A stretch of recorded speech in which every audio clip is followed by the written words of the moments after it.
Lisa, and I am a nurse, and I was part of the team that organized my hospital. We actually won our election last year and went on strike this past summer. So Awesome. And I am Alejo Gonzalez. I use he, him pronouns. I have the lovely pleasure of interviewing a badass nurse today about how she won her union.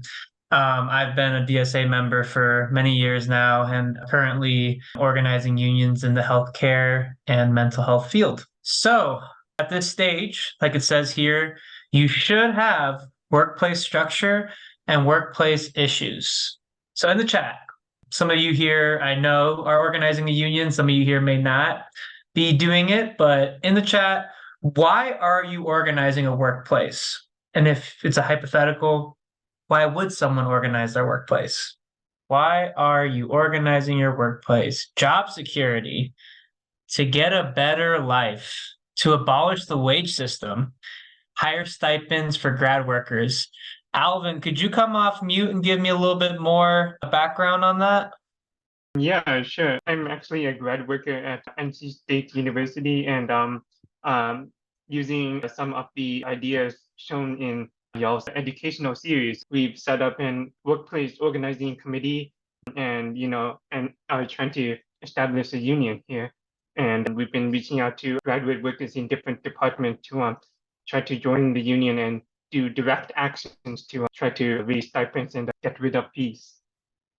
Amazing, Alvin. You're reading the slides I got coming up here. Thank you so much.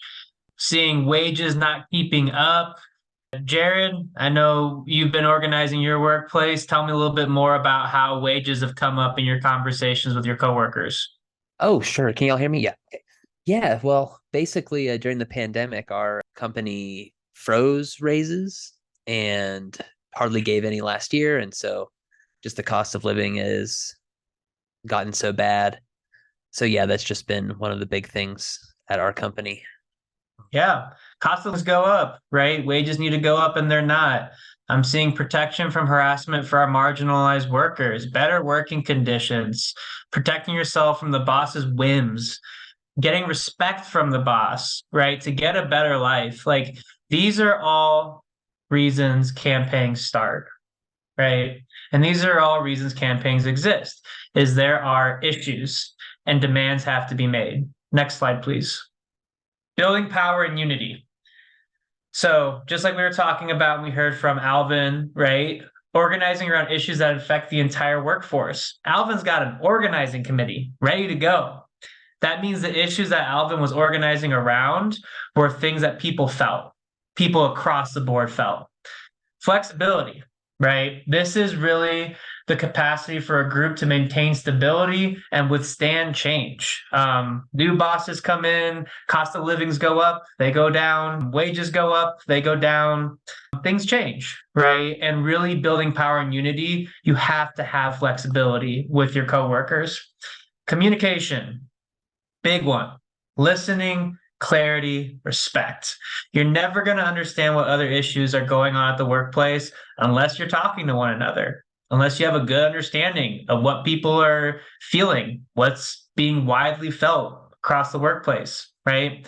And all of this is in service of building power and unity. Keyword power. So the organizing committee, a good organizing committee knows their coworkers, identifies the issues, checks in regularly, develops the campaign, and engages their coworkers to participate. Now, developing the campaign out of all of these, I think, may be the one that needs a little more diving into. So I'm going to ask some questions of our amazing nurse, Lisa, here. So, Lisa, I'm assuming you guys had an organizing committee when you guys were building up to a strike, right? oh yeah. Tell me a little bit about how you recruited people into the organizing committee.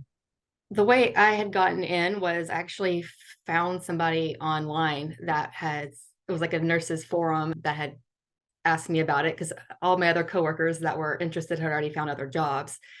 So there was already a few people that were working ahead of time had started. One of them had taken the EWOC training, that the initial person when she was on maternity leave. Shout out to Kellen, and she came back and started talking to people and talking to coworkers that she knew had issues. And we would reach out just to different people in different units because we didn't all like float between each other's units.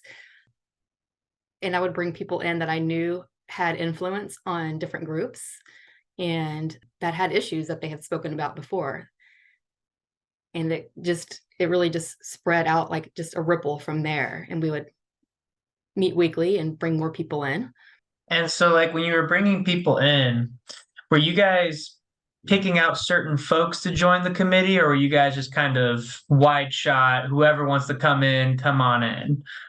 It was this at this point, we were not public yet. So when we were just trying to get support to file for our election, it was strategic. People that we knew weren't going to go, like, it was people that we were sure of that weren't going to go run and tell the boss, hey, people are starting to talk about unionizing, or to like kind of blow our cover. It was people that had influence. Like the first two people that I called, one of them was in, I guess, like the newer employee group and had friends in that. And she had been in different committees within the hospital, and she knew other people's issues and kind of the inside workings of things that maybe not all the other nurses knew about. And the other one was a nurse that had been there for over 20 years. And she had, like, her core friends were people that had been there 20 plus years, and they listened to her. At the time, I'd only worked in this unit for 4 years. I didn't have a lot of influence with people that had been there forever. So getting people that were able to talk to others that respected them, that were like resources on our unit, like people that, like, who do you go to when you have a question about something? So and so, like, those kind of people were the kind of people that we brought in first, that we also knew had issues, like had spoken up about, like, our pay's been stagnant, hadn't had a raise since 2013, and that were vocal about that in the past. Sounds like you were very intentional about developing those leaders in the committee. How did the committee itself function? Like, how did you guys meet a lot? What'd you guys talk about in your meetings?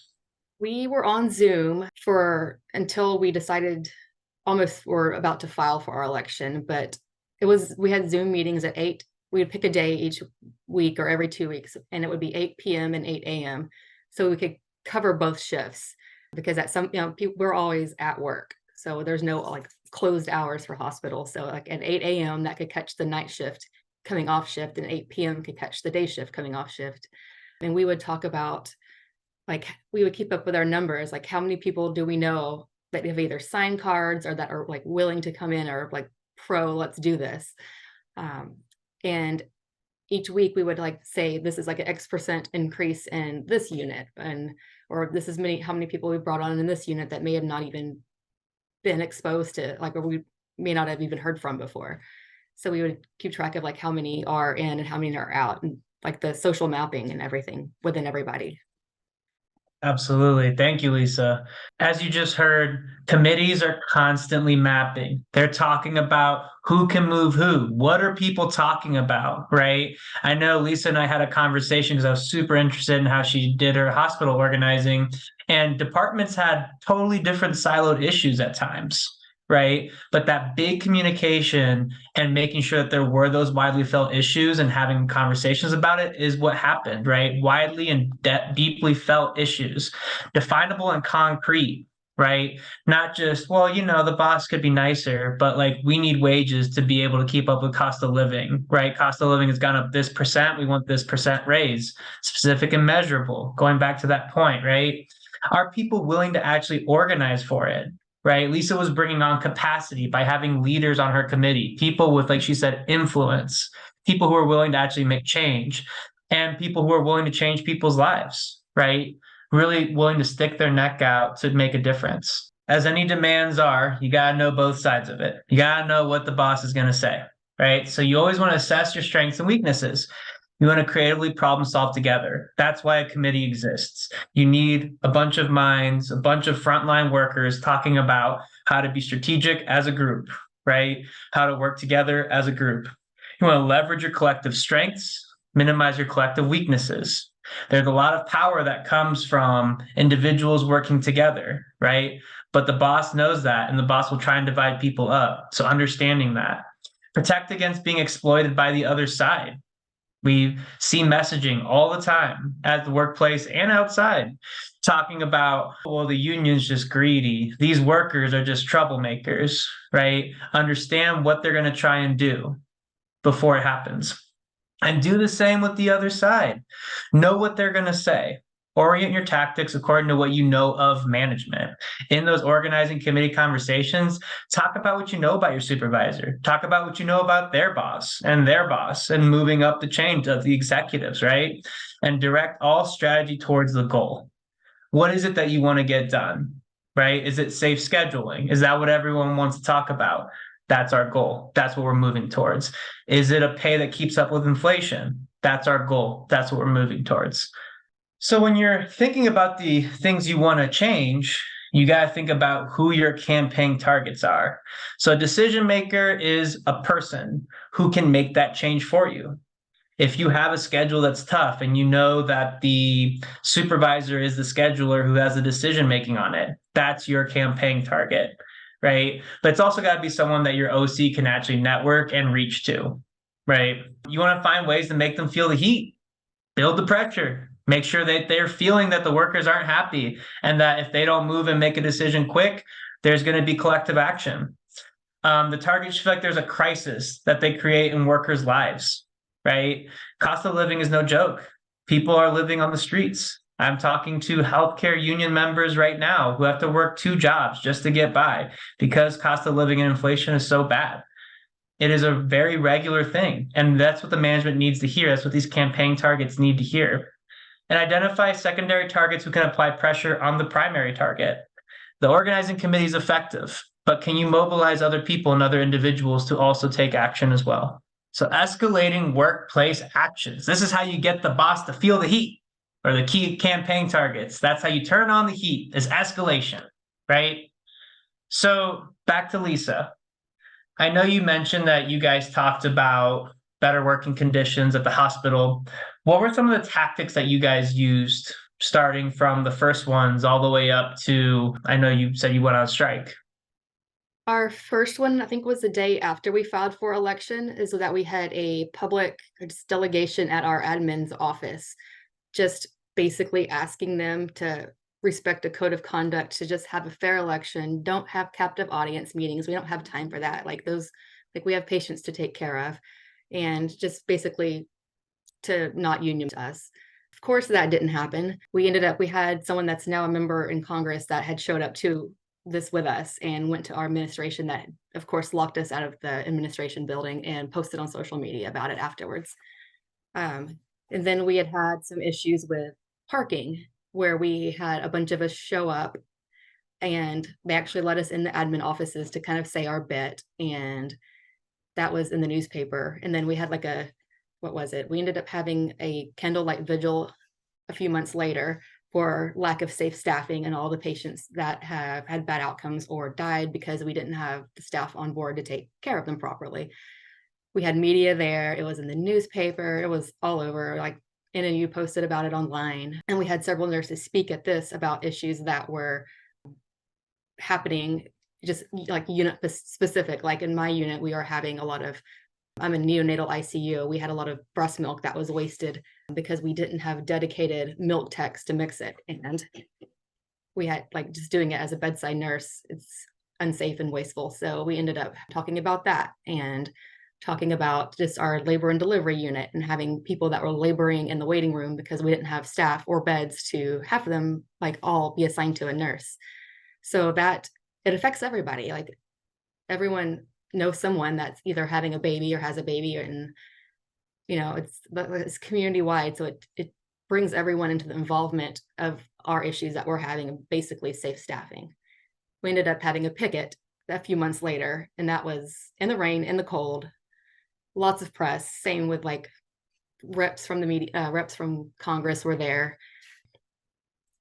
In the strike, it's about safe staffing. I think most of us would be okay, we had safe staff or enough nurses to take care of our patients and not ever get another raise again, although we are pretty stagnant in our wages. So that would be nice, and it's pretty expensive to live in.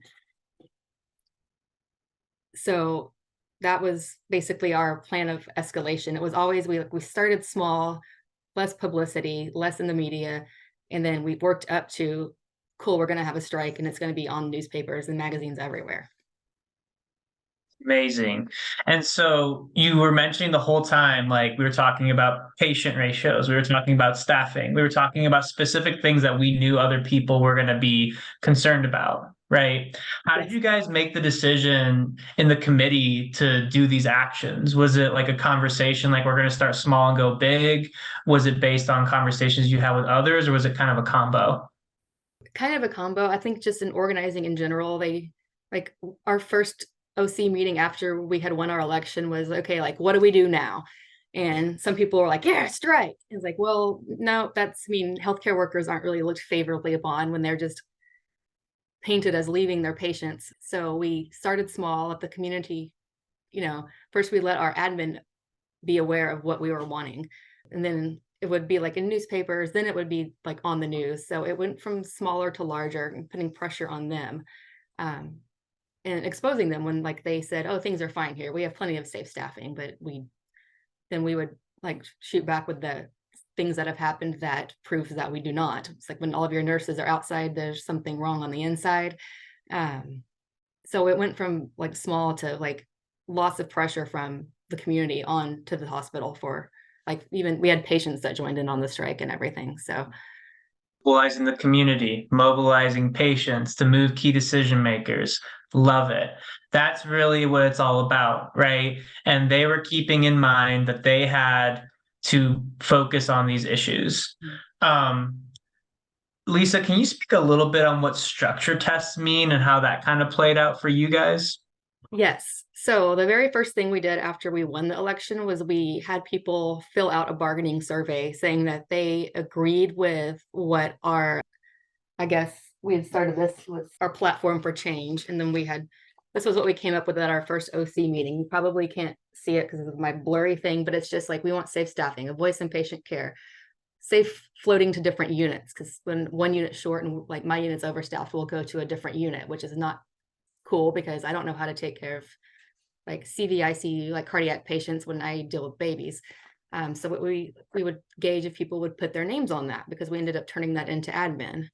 We wore for our parking, I guess, little presentation or show up to admin, we would wear stickers beforehand, like who's wearing a sticker in the hospital and not scared to do that. For picketing, we had first, before we decided to picket, we had like picket pledges that we would have everyone sign saying they promised that they would show up to this picket if they were off that day. And same thing we did for us, like if we did like a strike vote pledge. Before we have a strike vote, we want to make sure we're actually going to win this. So we would have people sign this pledge that they would say yes if we came to a strike vote. And we ended up with our strike vote, it was 98% of the people that voted was for yes. I think we had like 14 no's in the whole hospital. So Amazing. yeah, And you don't want to do have you a vote and then lose it in front of everybody. So exactly, and that speaks to structure tests, right? Do you feel like you all would have been as successful or been able to be as confident without those things to kind of check along the way with the pledges and things like that? no, I don't. And also because I think like the pledges were on like sheets of paper that had multiple places for people to fill in there, or multiple people could fill in on one page and they could see that other coworkers were signing it. I think that helped too, because if people weren't sure about the union or they were in a unit that wasn't like didn't have a bunch of like our natural leaders in them, they may think, oh, I don't want to put my name on that, I'm going to get fired or something. But seeing that a lot of other people have done it, like, okay, well, they can't fire all of us, so okay, we'll do that. And then also seeing those people actually show up to these events and they're still working here, so that they would do it when their other coworkers would do it. So that those 13 no's were regretting their decision after you all went on strike and showed the boss, right? Amazing, right? And that's the power of escalating workplace campaigns, right? Lisa was able to get her coworkers from starting with a petition to going on strike, right? But there is steps along the way. I know everyone here has seen someone on Twitter say we're doing a general strike tomorrow, right? That's just not how it works. There are steps to it, and there's tactics that you can take along the way. So, a few examples of tactics, and Lisa named a lot of them already. Petitions, email blasts, lit pieces, which is like just a piece of information, right? Like a flyer. Videos, right? I know that More Perfect Union has been doing a lot of really good videos on behalf of Starbucks and other big, prominent campaigns that are happening. Marches on the boss, getting a group of people together wearing the same color, going into the boss's office and saying, hey, we heard that y'all are changing the schedule again. We as a group aren't going to take that, right? And we're going to keep coming into this office and taking action until you all stop. Protests, rallies, getting people outside. Lisa did an amazing job of mobilizing a key pressure point for decision makers at the hospital, which was the patients, right? The patients are the ones who bring the money into the hospital. Of course, the boss is going to be worried about their money, right? Work to rule and strikes. You got to build up to it. But really, I love this, just creative and fun actions. Making sure people feel like they're having a good time, making sure people feel like it's something memorable, right? You can get very cheeky with buttons and stickers, and I recommend everybody here think about that with their committee. So, core concepts of today. Relationships are foundational. Lisa intentionally recruited people who had influence and relationships with others to get them onto the committee to be able to then mobilize other departments as well. A concrete demands with a clear plan.